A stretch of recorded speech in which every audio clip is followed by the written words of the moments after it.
ఆకాశవాణి ఓటర్ల చైతన్యం ప్రజాస్వామ్య వికాసంపై ప్రత్యేక చర్చాగోష్ఠి వింటారు. ఇందులో పాల్గొనే వక్తలు cricketer CV Milind, Osmania university associate professor doctor V Srinivas. నమస్కారం. ఓటర్ల చైతన్యం ప్రజాస్వామ్య వికాసం ప్రత్యేక చర్చా కార్యక్రమానికి హైదరాబాద్ ఆకాశవాణి కేంద్రం స్వాగతం పలుకుతుంది. మే 13వ తేదీ నాడు దేశవ్యాప్తంగా సార్వత్రిక ఎన్నికలు జరగబోతున్నాయి. అలాగే ఆంధ్రప్రదేశ్లో లోక్సభతో పాటు అసెంబ్లీ కూడా ఎన్నికలు జరగబోతున్నాయి. ఈ నేపథ్యంలో ఓటర్లు ఏ విధంగా చైతన్యాన్ని కలిగి ఉండాలి, ప్రజాస్వామ్య వికాసానికి ఎలాంటి ముఖ్యమైన పాత్ర పోషించాలి, ఓటు అనేది ఎంత విలువైనది, అలాగే ఓటు హక్కు వినియోగించుకోవడం ద్వారా తమ గురుతర బాధ్యతను ఏ విధంగా నిర్వర్తించాలి, ఇలాంటి ఎన్నో ముఖ్యమైన విశేషాలని ఈరోజు ఆకాశవాణి హైదరాబాద్ కేంద్రం ద్వారా ప్రత్యేక చర్చ కార్యక్రమంలో పాలు పంచుకోవడానికి మనతో విచ్చేశారు డాక్టర్ వి శ్రీనివాస్ గారు, ప్రముఖ విద్యావేత్త, అలాగే సామాజిక రాజకీయ అంశ విశ్లేషకులు. నమస్కారం శ్రీనివాస్ గారు. నమస్కారం అండి. అలాగే సివి మిలింద్ గారు, ప్రొఫెషనల్ క్రికెటర్, యూత్ ఐకాన్, వారు కూడా మన హైదరాబాద్ ఆకాశవాణి కేంద్ర స్టూడియోకి విచ్చేశారు. మిలింద్ గారు, కార్యక్రమానికి మీకు స్వాగతం. థ్యాంక్ యూ అండి. డాక్టర్ శ్రీనివాస్ గారు, ఈనాటి కార్యక్రమాన్ని మీతో ప్రారంభించినట్లయితే, భారత ప్రజాస్వామ్య వ్యవస్థలో ఓటు హక్కు అనేది చాలా ముఖ్యమైంది. ప్రజాస్వామ్యం పరిడవిల్లాలంటే ప్రతి వ్యక్తి ఓటు హక్కు వినియోగించుకోవాలి. ఆ భారత రాజ్యాంగంలోని 326 అధికరణం ప్రకారం మనకి ఓటు హక్కు ప్రాప్తించింది. మరి అసలు ఈ ఓటు హక్కు ప్రాధాన్యత ఏంటి? మనకి 10 రోజుల్లో సార్వత్రిక ఎన్నికలు సమీపిస్తున్న తరుణంలో ప్రతి ఒక్కరూ నేను ఓటు వేయాలి అనే చైతన్యాన్ని ఏ విధంగా సంతరించుకోవాలి? మనము దశాబ్దాల స్వాతంత్ర పోరాటం తర్వాత 1947లో స్వాతంత్రం సిద్ధించిన తర్వాత మన రాజ్యాంగ నిర్మాతలు ఈ ఆధునిక కాలం లోపల ఎంతో అనుకూలమైనటువంటి, అందరికీ ప్రాతినిధ్యం ఉన్నటువంటి, ప్రజలే తమ పాలకులను ఎన్నుకునేటటువంటి ప్రజాస్వామ్య విధానాన్ని పార్లమెంటరీ సిస్టమ్ ద్వారా మనకు అందించారు. అయితే మనం ఒకసారి ఓటు ఎందుకు వేయాలి అనే విషయాన్ని ఆలోచించడానికి ముందుగా మనము లక్షల మంది మన పూర్వీకులు త్యాగాలు చేసి, బలిదానాలు చేసి సంపాదించుకున్నటువంటి స్వాతంత్రం యొక్క విలువను అర్థం చేసుకోవాలి. స్వాతంత్ర ఫలాలు అందరికీ దక్కాలి. ఆ స్వాతంత్రం వచ్చిన తర్వాత ఆ స్వాతంత్ర ఫలాలనేటివి అట్టడు వర్గాలకు కూడా అందాలనే ఉద్దేశంతో మనము పార్లమెంటరీ ప్రజాస్వామిక విధానం లోపల ఈ అడల్ట్ ఫ్రాంచైజ్ సిస్టము, అంటే ప్రజలందరికీ ఓటు హక్కును అందించి, 18 సంవత్సరాలు దాటిన వాళ్ళందరికీ కూడా ఓటు హక్కును అందించి, వాళ్ళు తమకు నచ్చినటువంటి నాయకుని ఎన్నుకొని మన ప్రతినిధిగా పార్లమెంటుకు పంపించడానికి, లేదా అసెంబ్లీకి పంపించడానికి, లేదా స్థానిక సంస్థలకు పంపించడానికి మనమే నిర్ణయించేటటువంటి హక్కు, అధికారం అనేది మనకు మన భారత రాజ్యాంగ నిర్మాతలు అందించారు. మరి వాళ్ళు చేసిన త్యాగాలు, మన భారతదేశ పరాయి పాలన పీడన నుంచి విముక్తి చెందడానికి చేసిన త్యాగాల ముందు పోలిస్తే మనం ఒక 2 గంటలు క్యూలో నిలబడి ఓటు వేయలేమా అని ఎవరికి వారు ప్రశ్నించుకున్నప్పుడు అది చాలా చిన్న విషయం అనిపిస్తుంది. రైట్. మిలింద్ గారు, దేశంలో యువ జనాభా అత్యధికంగా ఉంది. దాదాపు 65% మేర యువ జనాభా ఉంది. మరి దేశానికి యువతే భవిత. మరి ఈ పరిస్థితుల్లో యువతరం ప్రజాస్వామ్య పండుగ అయినటువంటి ఎన్నికల్లో ముఖ్యమైన ఓటింగ్ కి దూరంగా ఉంటున్నారు. అనేక గణాంకాలు, సర్వేలు స్పష్టం చేస్తున్నాయి. ఎందుకని యువతరం పోలింగ్ కి దూరంగా ఉంటున్నారు? యువతరం ఓటింగ్ లో పాల్గొనాల్సిన అవసరాన్ని మీరు ఏ విధంగా విశ్లేషిస్తారు? మీరు చెప్పినట్టు అది ఓన్ గా ఫీల్ అవ్వాలి. ఎలా అంటే ఇది మన కంట్రీ, సో మన కంట్రీ బాగుపడాలంటే మనం ఓటు వేయాలి. ఇప్పుడు సముద్రం ఉంటుంది, ఒక చుక్క ఏంటి అంటే అలా కాదు, సముద్రం అనేది ఒక్కొక్క చుక్కతో అయ్యేది. సో అలాగే నేను ఒక్కడే ఓటు వేయాలంటే నేను వేయకపోతే ఏం కాదు అలా అనుకుంటే తప్పు. ఎందుకంటే ఒక్కొక్క ఓటర్ తో మొత్తం మన ఇండియా ఓట్స్ అన్ని, నేను ఏమంటున్నా అంటే ప్రతి ఓటు చాలా ఇంపార్టెంట్. సో వాళ్ళు అలా ఫీల్ అయ్యి వచ్చి ఓట్ వేయడం చాలా ఇంపార్టెంట్. సో అది ఓన్ గా ఆలోచిస్తేనే మంచిది, వాళ్ళు అలాగా ఫీల్ అవ్వాలి. కరెక్ట్. అయితే మీరు చెప్పినట్టు ఓటు హక్కు వినియోగం ప్రజాస్వామ్యంలో తాము ఒక భాగం అని యువత ఎవరికి వాళ్ళు ఫీల్ అవ్వాలి. అవును. ఆ యువతరంలో ఆ భావన పెంపొందాలంటే వాళ్ళు స్వతహాగా ఎలాంటి చైతన్యాన్ని కలిగి ఉండాలి? అంటే అది చిన్నప్పటి నుంచి పేరెంట్స్ నేర్పించే హ్యాబిట్స్ లో ఉంటుంది. అంటే న్యూస్ పేపర్ చదవడము, పాలిటిక్స్ లో ఏమవుతుంది, మన ఇండియన్ పాలిటిక్స్ లో ఏం జరుగుతుంది, అవన్నీ. సో అది అప్బ్రింగింగ్ లో కూడా కొంచెం ఇన్వాల్వ్ అయి ఉంటుంది. ఫర్ ఎగ్జాంపుల్, ఒక సమ్మన్ వాళ్ళకి అలవాటు లేదు పాలిటిక్స్ అనేది, ఎలా అంటే పోయి ఫ్రెండ్స్ టైం పాస్ చేయడం, అలా ఇలా ఉండడం. సో వాళ్ళకి ఇంత నాలెడ్జ్ ఉండదు. సో ఇంకో అతను ఎవరైనా వేరే అతను ఉన్నాడు, వాళ్ళ ఫ్రెండ్ చిన్నప్పటి నుంచి అంత పాలిటిక్స్ ఫాలో అవుతున్నాడు, లేకపోతే న్యూస్ పేపర్ చదువుతున్నాడు, సో ఆయనకు అవేర్ ఉంది. సో ఆయన ఏంటంటే బాధ్యతగా ఫీల్ అవుతాడు, నేను పోయి ఓట్ వేయాలి అని. సో వీళ్ళిద్దరిలో డిఫరెన్స్ ఏంటంటే, ఫస్ట్ వాడు అంటాడు, అరే ఏం రా పోయి ఏం పోతావు, పోయి ఎక్కడన్నా సినిమాకి పోదాం అంటాడు. వేరే అతనేమో పోయి లేదు నా బాధ్యత ఈ రోజే మన ఓట్ వేయాలి అని ఫీల్ అవుతాడు. సో ఇది కొంచెం కల్చరల్ ది కూడా అని చెప్పొచ్చు మనం. బాగా చెప్పారు. డాక్టర్ శ్రీనివాస్ గారు, ప్రజాస్వామ్యంలో ప్రతి 5 సంవత్సరాలకు ఒకసారి ప్రజలే పాలకుల్ని నేరుగా ఎన్నుకుంటారు. దాన్ని మనం సార్వత్రిక ఎన్నికలుగా వ్యవహరిస్తున్నాం. ఓటు అనే వజ్రాయుధంతో ప్రజాస్వామ్యాన్ని ఎలా పదిలంగా కాపాడుకోవాలి, ఎవరికి వారు స్వీయ క్రమశిక్షణతో ఆత్మ చైతన్యంతో ఓటు హక్కును వినియోగించిన క్రమంలో ఏ విధంగా చిత్తశుద్ధిని ప్రదర్శించాలి? మీరే అన్నారు రాజేష్ గారు, ఓటు వజ్రాయుధం అని. మరి మన పాలకులు ఎవరో నిర్ణయించుకోవడానికి మన చేతుల్లో వజ్రాయుధంగా మనకు సంక్రమించినటువంటి ఓటు హక్కును మరి ఎవరికి వారు కాకపోతే మన బాధ్యత ఎవరు తీసుకుంటారు? అది 18 సంవత్సరాలు నిండిన ప్రతి యువకుడు, ప్రతి యువతి అందరూ కూడా అది ఒక తమ గురుతర బాధ్యతగా, పవిత్ర ధర్మంగా తీసుకొని ఓటు వేయడానికి 2 గంటలు మరి అందరికీ సెలవు కూడా ఇస్తున్నారు. మరి ఇతర అన్ని రకాలైనటువంటి కార్యకలాపాలకి ఆ రోజు హాలిడే. మరి మనము 5 సంవత్సరాల పాటు మనల్ని ఎవరు పరిపాలించాలో అనే నిర్ణయించేటటువంటి హక్కు నీకు ఇచ్చింది రాజ్యాంగం. ఆ హక్కును నువ్వు వినియోగించుకోకపోతే రేపు నీకు ప్రభుత్వ పరంగా ఏమైనటువంటి సదుపాయాలు కలిగినప్పుడు నీకు ప్రశ్నించే హక్కు కూడా ఉండదు.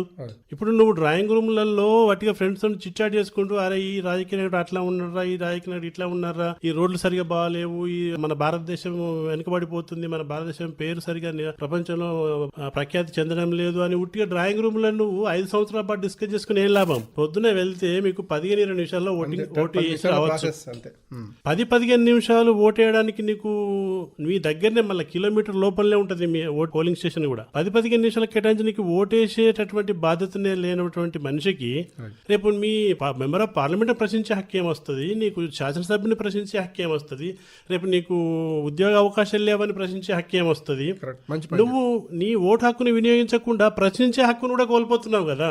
మన బాధ్యతను నిర్వర్తించడం ద్వారా ప్రశ్నించే హక్కును కూడా పొందవచ్చు. తప్పకుండా మన బాధ్యతను పవిత్ర ధర్మంగా భావించి నువ్వు ఓటేసినప్పుడు నీ ఇష్టమైన నాయకునికే వెయ్యి. ఓటేసిన తర్వాత నువ్వు ప్రశ్నించే హక్కు పొందుతావు. అప్పుడు నీ ఈ ఓటు హక్కు నీ ఒక్కరికి కాదు, నీకు, నీ కుటుంబానికి రక్షణ, భద్రత, మన భారతదేశ ఖ్యాతి ప్రపంచ వ్యాప్తంగా వినబడించడానికి నీ ఓటు ఒక వజ్రాయుధంగా ఉపయోగపడుతుంది.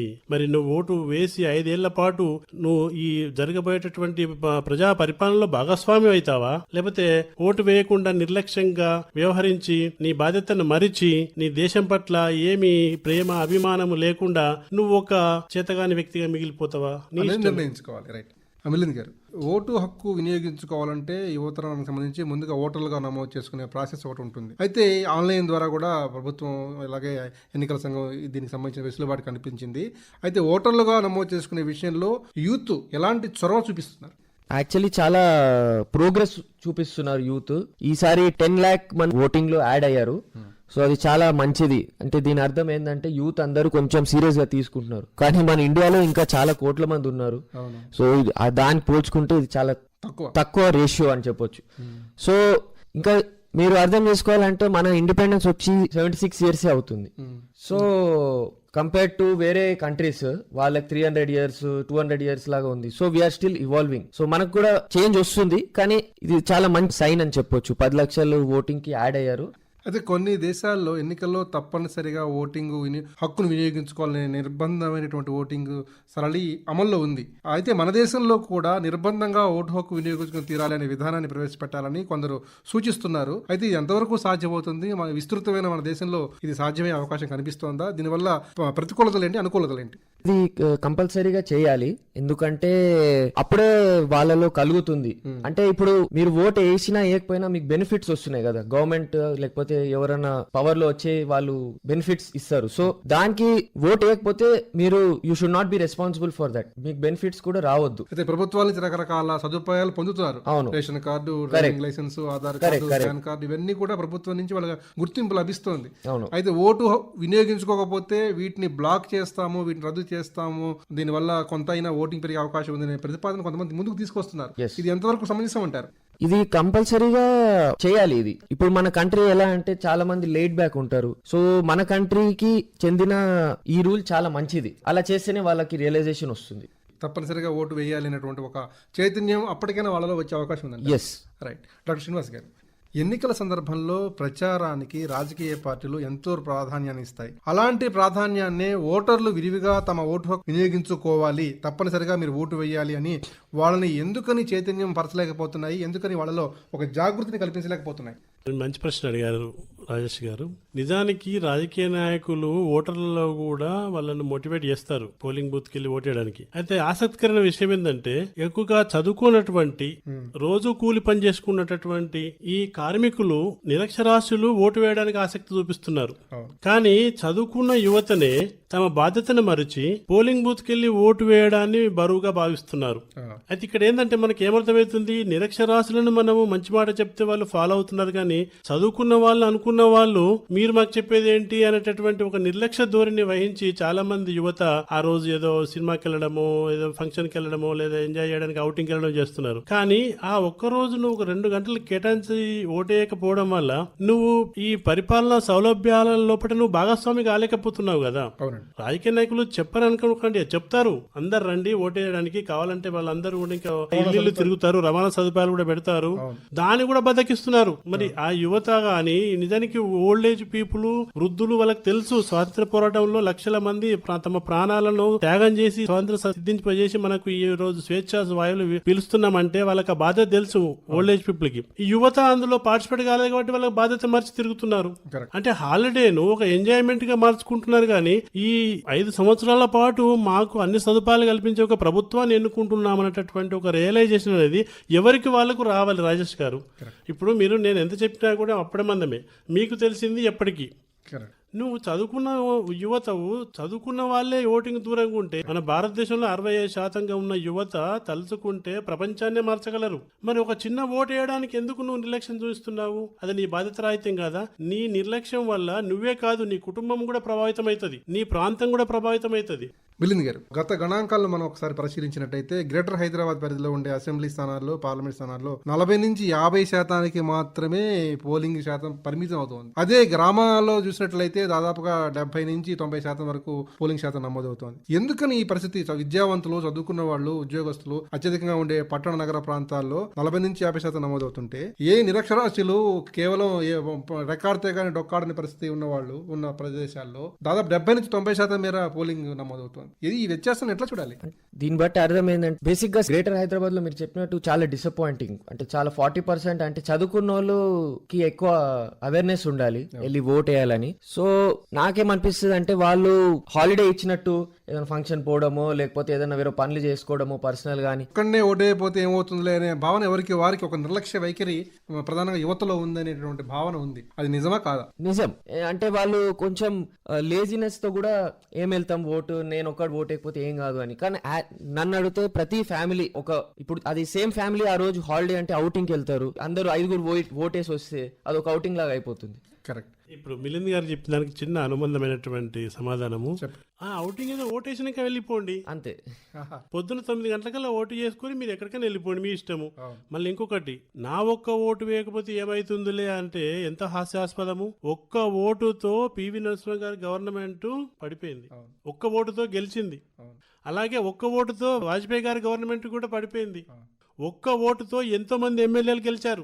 తలరాతలు తారుమారని, ఆ ప్రాంతంలో ప్రజల తలరాతలు తారుమారని ఒక్క ఓటుతో మెంబర్ ఆఫ్ పార్లమెంట్ గెలిచారు. ముఖ్యమైన విషయాన్ని మనం ప్రస్తావించుకోవాలి. ఓటు హక్కును బ్రహ్మాస్త్రంగా మీరన్నట్టుగా ప్రజల తలరాతలు మార్చే దివ్యశక్తిగా అభివర్ణిస్తారు. అయితే అలాంటి కీలకమైన ఓటుని ప్రలోభాలకు ఆశపడో, డబ్బుకో లేకపోతే ఇతర వస్తువుల కోసమో పణంగా పెట్టడం ఎంతవరకు సమంజసం? ప్రధానంగా ఓటర్లు స్వేచ్ఛగా నిష్పాక్షికంగా ఓటు హక్కు వినియోగించుకోవాలని భారత రాజ్యాంగం చెబుతోంది. అయితే క్షేత్రస్థాయిలో ఆ పరిస్థితి ఉందంటారా? ఇది చాలా విచారకరమైన విషయం. 5 సంవత్సరాల పాటు నువ్వే ప్రభుత్వంలో భాగస్వామి అయి నిన్ను నువ్వే పరిపాలించుకునే అవకాశం తీసుకోకుండా ఎవరో ఇంత డబ్బు ఆశ చూపించారు, ఎవరో ఇన్ని వస్తువులు ఇచ్చారనేటువంటి వాళ్ళ ప్రలోభాలకు లొంగి నీ ఓటును అమ్ముకుంటే ఆ ఒక్క రోజు కోసం డబ్బుల కోసము నువ్వు 5 సంవత్సరాల పాటు నీకు ఇష్టమైన నాయకుడిని ఎన్నుకునే అవకాశాన్ని కోల్పోయి నువ్వే నిర్ణయించాల్సినటువంటి ఆ అధికారాన్ని నువ్వు కోల్పోతున్నావు. ఈ ప్రలోభాలకు లొంగిపోవడం ఏంది? ఆ ఒక్కరోజు ఇచ్చే డబ్బులు కావాలన్నా నీకు 5 సంవత్సరాల పాటు అభివృద్ధి పూర్వకమైనటువంటి, భద్రత పూర్వకమైనటువంటి, మరి అన్ని సౌకర్యాలు కల్పించేటటువంటి, దేశవ్యాప్తంగా మనకు అన్ని రకాల రహదారులు, మన ఉద్యోగ అవకాశాలు, పరిశ్రమలు పెట్టేసి మన ప్రపంచంలో మన పేరు ప్రతిష్ట నిండింపజేసేటటువంటి ప్రభుత్వం కావాలా? ఆ ఒక్కరోజు ఏదో కొన్ని వేల రూపాయలతో నీ జీవితం గడిచిపోతుందా? 5 సంవత్సరాల పాటు నీ కుటుంబము, నీ బంధువులు, నీ స్నేహితులు సంతోషంగా, ఆనందంగా, ఖచ్చితంగా అభివృద్ధిలో భాగస్వామి అయ్యేటటువంటి దాన్ని కొన్ని వేల రూపాయలకు అమ్ముకొని నువ్వు ఒక బజార్లో సరికి అయిపోతావా? రాజకీయ నాయకులు కొన్ని వేల రూపాయల కుటుంబానికి ఇచ్చారంటే అందుకు కొన్ని వందల రెట్లు వాళ్ళు ప్రజల నుంచి మనం తీసుకునే అవకాశం ఖచ్చితంగా నువ్వే కరప్షన్ నేర్పిస్తున్నావు. నీకు ఇప్పుడు కొన్ని వేల రూపాయలు మీ కుటుంబానికి ఇచ్చినందుకు నువ్వు వాళ్ళకు లైసెన్స్ ఇస్తున్నావు. నువ్వు లక్షల కోట్లు సంపాదించుకొని నువ్వే లైసెన్స్ ఇస్తున్నావు. ఇది ఎక్కడన్నా ఉందా అండి అసలు? మిలింద్ గారు, ఇప్పుడు యువతరం నిరంతరం చైతన్యంగా ఉంటారు, యాక్టివ్ గా ఉంటున్నారు. సామాజిక మాధ్యమాల్లో వినియోగంలో చాలా చురుగ్గా ఉంటున్నారు. సినిమాలు, ఓటీటీ ప్లాట్ఫామ్లు రకరకాలుగా వాళ్ళ ఎంటర్టైన్మెంట్ వాళ్ళు చూసుకుంటున్నారు. అయితే యువత తప్పనిసరిగా ఓటు హక్కు వినియోగించుకునే క్రమంలో వాళ్ళకి ఎవరో చైతన్యాన్ని తీసుకురావాల్సిన అవసరం ఉందా? వాళ్ళకు వాళ్ళు చైతన్యాన్ని తెచ్చుకోలేరా? అంటే అన్ని విధాలుగా యాక్టివ్ గా ఉన్న వాళ్ళు ఈ ఓటు వేసే క్రమంలోనే ఎందుకు వాళ్ళు ఉదాసీనంగా ఉంటున్నారు?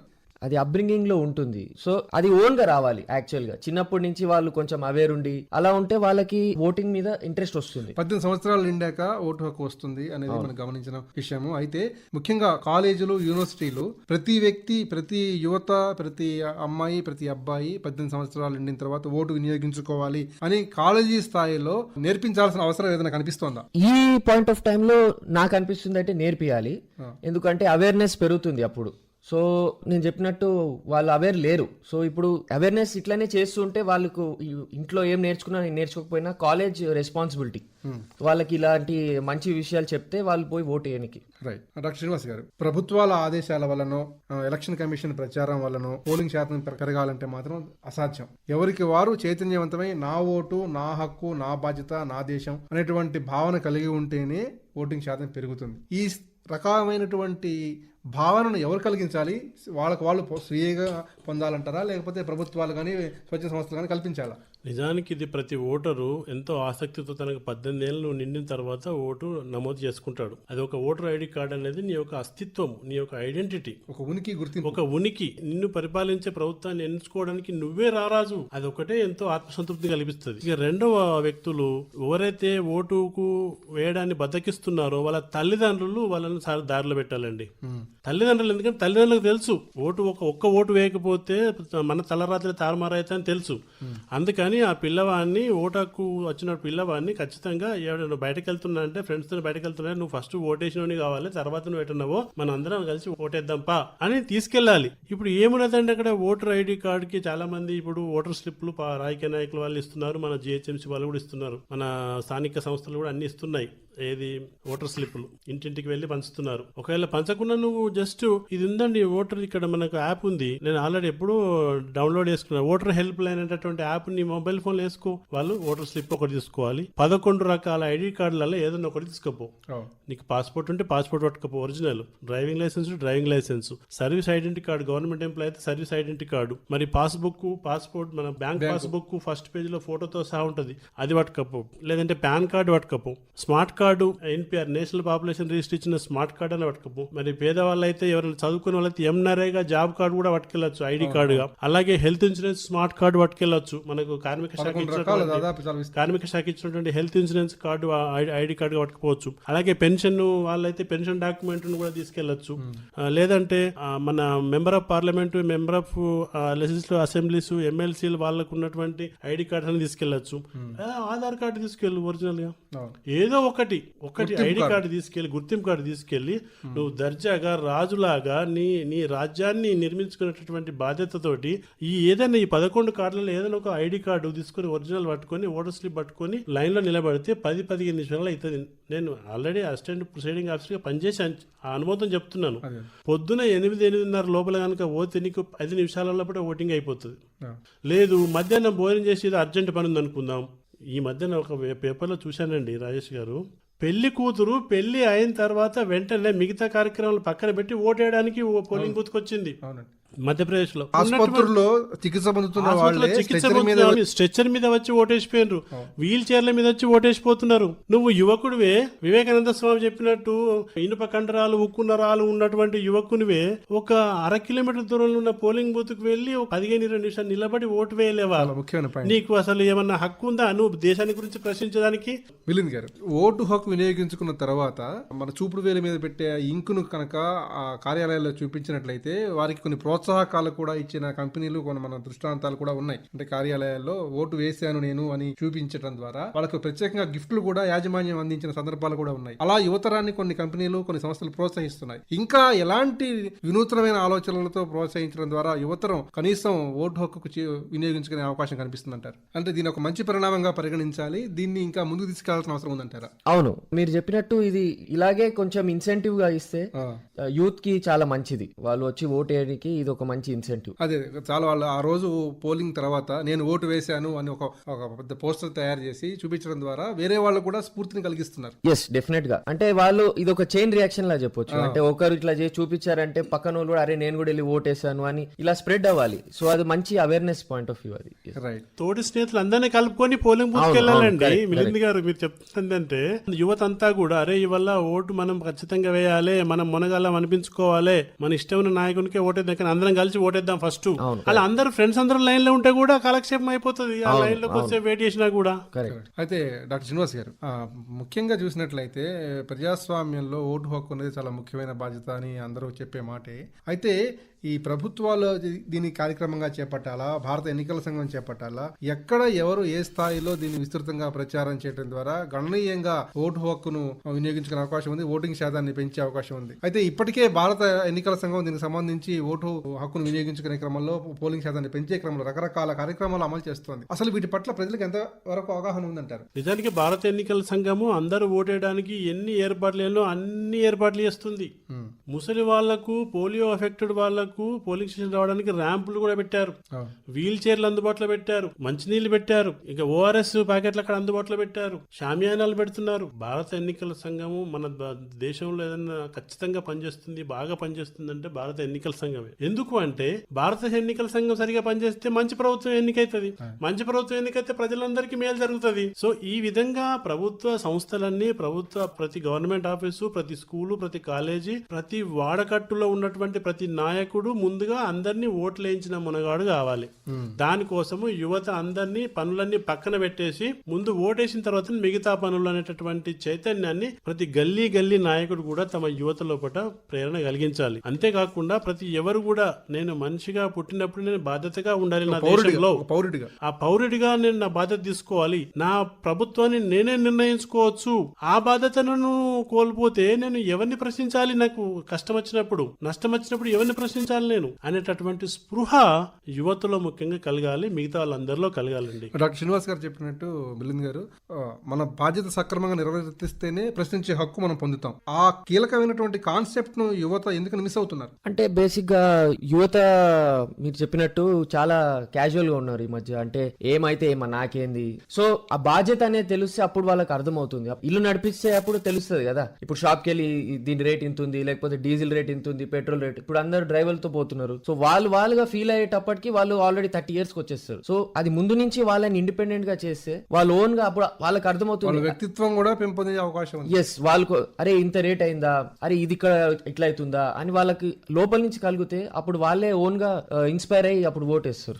లక్ష్మీబాస్ గారు, జాతీయ ఓటర్ల దినోత్సవం రోజున ప్రతి సంవత్సరం బూత్ స్థాయిలో ఆన్లైన్ లో కొత్త ఓటర్ల నమోదు కోసం దరఖాస్తులు స్వీకరిస్తారు. అంతేకాదు కొత్తగా పేర్లు నమోదైన యువకులకు ఉత్తమ అధికారులను కూడా ఈ ఓటర్ దినోత్సవం రోజున జనవరి 25వ తారీఖున వీళ్ళు దానికి సంబంధించినటువంటి ఒక సన్మాన కార్యక్రమాన్ని కూడా ఏర్పాటు చేస్తారు. భారత ఎన్నికల కమిషన్ ఓటుకు ఆధార్ను కూడా అనుసంధానం చేసింది. దాదాపుగా 100% మేర ఓటర్లు ఆధార్ కార్డులతో అనుసంధానం చేసుకున్నారు. అయితే ఇంతటి విస్తృతమైన కార్యక్రమాలు అమలు చేస్తున్న నేపథ్యంలో కూడా ఇంకా అక్కడక్కడ కూడా ఈ ఓటింగ్ సరళిలో లోపాలు స్పష్టంగా కనిపిస్తున్నాయి. వీటిని ఏ స్థాయిలో ఏ విధంగా నివారించాలి? ఈ సమాజంలో మనం పౌరులుగా జీవించాలంటే మనకు కొన్ని బాధ్యతలు ఉంటాయి. ఎవరిని చూడు ఫండమెంటల్ రైట్స్ గురించి మాట్లాడతాడు, కానీ ఫండమెంటల్ డ్యూటీని చేయడు. ఫండమెంటల్ డ్యూటీ నువ్వు ఓటు హక్కు, రాజ్యాంగంలోని ఆర్టికల్ 326 ప్రకారము అదొక రాజ్యాంగ హక్కు నీకు ఇస్తే నువ్వు హక్కునే నువ్వు నిర్వర్తించక, నువ్వు ఫండమెంటల్ డ్యూటీని నిర్వర్తించక ఫండమెంటల్ రైట్స్ గురించి నీకు మాట్లాడే హక్కే ఉంటది. కాబట్టి ఇది ప్రతి ఒక్కరూ కూడా ఒక ఉత్కృష్టమైనటువంటి మనస్తత్వంతో నేను ఒక రారాజును, నేను నా రాజును నిర్ణయించుకునే, నేను నా పరిపాలకులను నిర్ణయించుకునే వాళ్ళని, నా ప్రభుత్వాన్ని నిర్ణయించుకునేవాడిని అనేటటువంటి బాధ్యతను నువ్వు తీసుకోపోతే నువ్వు ఎందుకన్నట్టుగా దేశంలో. రైట్. మిలింద్ గారు, ప్రధానంగా ఒక ముఖ్యమైన విషయం ఓటు హక్కు వినియోగం, ఓటింగ్ లో అసలు ఈవీఎం పాత్ర ఏంటి, ఆ ఈవీఎం ఎట్లా వినియోగించాలి, పోలింగ్ బూత్ లో ఏ విధంగా వ్యవహరించాలి అనే విషయాల పట్ల యువతకు ఎలాంటి అవగాహన కల్పించాలి. దీనికి సంబంధించి ముందుగానే కళాశాల స్థాయిలో ఇలా ఈ బూత్ లోకి ఎంటర్ అయ్యాక ఇలా ఈవీఎం ఉంటుంది, దీన్ని ఇట్లా ఈ విధంగా ప్రెస్ చేయాలి, అప్పుడు మీ ఓటు నమోదైనట్టుగా మీకు ఒక బీప్ సౌండ్ వస్తుంది, ఇట్లాంటి ఒక ప్రక్రియని ముందుగానే కళాశాలలోని వాళ్ళకి నేర్పించడం ద్వారా యువత మరింత ఉత్సాహంగా ఓటింగ్ లో పాల్గొనే అవకాశం ఉందా? డెఫినెట్ గా మీరు చెప్పినట్టు కరెక్టే. అది నాకు తెలిసి ఎలక్షన్ కమిషన్ చాలా మంచి స్టెప్స్ తీసుకుంటున్నారు. సో అది అవేర్నెస్ కొంచెం టైం పడుతుంది మనలాంటి డెమోక్రసీలో. సో కానీ మనం కరెక్ట్ స్టెప్స్ తీసుకుంటున్నామని నేను నమ్ముతున్నాను. అయితే ప్రధానంగా దీనికి సంబంధించి ఒక ర్యాలీస్ కానివ్వండి, ఒక సామూహిక చైతన్య కార్యక్రమాలు కానివ్వండి, ఒక సాంస్కృతిక కార్యక్రమాల నేపథ్యంగా నిర్వహించడం కానివ్వండి, కళాశాల స్థాయి నుంచే, స్కూల్ స్థాయి నుంచే కార్యక్రమాలు ఏర్పాటు చేయడం ద్వారా ఏదైనా ఉపయోగం ఉండే అవకాశం ఉందంటారు? ఎస్, డెఫినెట్ గా అది చాలా మంచి ప్రోగ్రామ్స్ స్కూల్స్ కాలేజెస్ చేసేది. సో వాళ్ళకి అవేర్నెస్ వస్తుంది. కళాశాల స్థాయిలో ఎన్నికలు గతంలో ఉండేవి. ఆ ఎన్నికలు నిర్వహించడానికి ఆ కళాశాల ప్రెసిడెంట్ అని, రకరకాల జాయింట్ సెక్రటరీలు అని రకరకాలు ఉండేవి. అసలు వాటి ఉద్దేశమే తదుపరి ఎన్నికల్లో పాల్గొనడానికి ఒక సోపానంగా ఉపయోగపడేది. మరి అలాంటి వాతావరణం ప్రస్తుత కాలేజీ వాతావరణం లేని పక్షంలో ముఖ్యంగా యువత ఎవరికి వారే స్వీయ క్రమశిక్షణ ద్వారా, స్వీయ చైతన్యం ద్వారా ఇలాంటి కార్యక్రమాలు నేర్చుకోవాల్సిన అవసరం ఉంది. మరి ఈ సందర్భంగా వాళ్ళు పాటించాల్సిన ముఖ్యాంశాలు ఏంటి? అంటే అలాంటి సిచ్యువేషన్ లో అది అవేర్నెస్ ఓన్ గా వస్తుంది.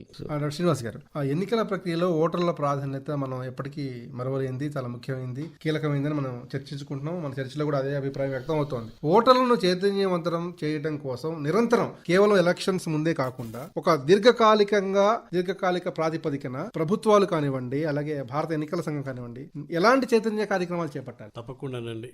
ఎప్పుడైతే ఎలక్షన్ల యొక్క షెడ్యూల్ అనేది అనౌన్స్ చేశారో అప్పటి నుంచి భారత ఎన్నికల సంఘము, స్థానిక సంస్థలు, జిహెచ్ఎంసీ లాంటి సంస్థలు, అలాగే స్థానిక నాయకులు, అలాగే ఎన్జిఓస్, అలాగే యువత మండల్స్, యూత్ కల్చరల్ క్లబ్స్ ఉంటాయి కదా, వాళ్ళు కూడా వాళ్ళ వీధులలో, వాళ్ళ ప్రాంతంలో ఒక ర్యాలీ లాగా చేపట్టి అందరికీ ఓటు వేయడం యొక్క ప్రాధాన్యతను ఇంటింటికి వెళ్ళి చెప్పొచ్చండి.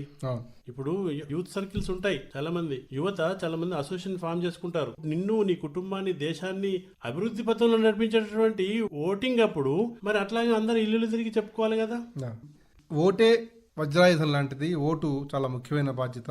ఎన్నికల్లో పాల్గొనడం అనేది మనకు లభించిన అపురూప వరం. ఓటు అనేది మన బాధ్యతగా, మన హక్కుగా పరిగణించాలి. ఓటు వేయని వారికి సామాజికంగా ఉన్న లోపాల గురించి కూడా మాట్లాడే నైతిక హక్కు కూడా ఉండదు. నేటి యువత కొత్త ఆలోచనలతో నిండి ఉంది. గత తరాల కంటే కూడా ఈ తరం వారు ఎంతో సాంకేతికంగా, వైజ్ఞాన పరంగా ఎంతో అభివృద్ధి చెందారు. నేతల తలరాతలు మార్చడమే కాదు, ప్రజల బాగోగులు మార్చగల సత్తా మన యువ ఓటర్లకు ఉంది. ఓటు అనేది ఒక ముఖ్యమైన, ఒక దివ్య ఆయుధంగా ప్రతి ఒక్కరూ పరిగణించాలి. ప్రతి ఒక్కరూ ఓటింగ్ లో పాల్గొనాలి. పోలింగ్ శాతాన్ని పెంచడానికి ఎవరికి వారు స్వీయ క్రమశిక్షణతో కృషి చేయాల్సిన అవసరం ఎంతైనా ఉంది. మరి ఈ చర్చా కార్యక్రమంలో పాల్గొన్న డాక్టర్ వి శ్రీనివాస్ గారికి, అలాగే సివి మిలింద్ గారికి ప్రత్యేకంగా ధన్యవాదాలు. ఇది భారత ప్రజాస్వామ్య పండుగైనటువంటి ఎన్నికలకు సంబంధించి ప్రత్యేక చర్చా కార్యక్రమం. ఓటర్ల చైతన్యం, ప్రజాస్వామ్య వికాసం అనే ఈ చర్చను ఇంతటితో ముగిద్దాం. ఓటర్ల చైతన్యం, ప్రజాస్వామ్య వికాసంపై ప్రత్యేక చర్చాగోష్ఠి విన్నారు. ఇందులో పాల్గొన్న వక్తలు cricketer CV Milind, Osmania university associate professor doctor V Srinivas, అనుసంధానకర్త senior journalist doctor Kavuri Rajesh Patel. ఈ కార్యక్రమం ఆకాశవాణి హైదరాబాద్ కేంద్రం ప్రాంతీయ వార్తా విభాగ సమర్పణ.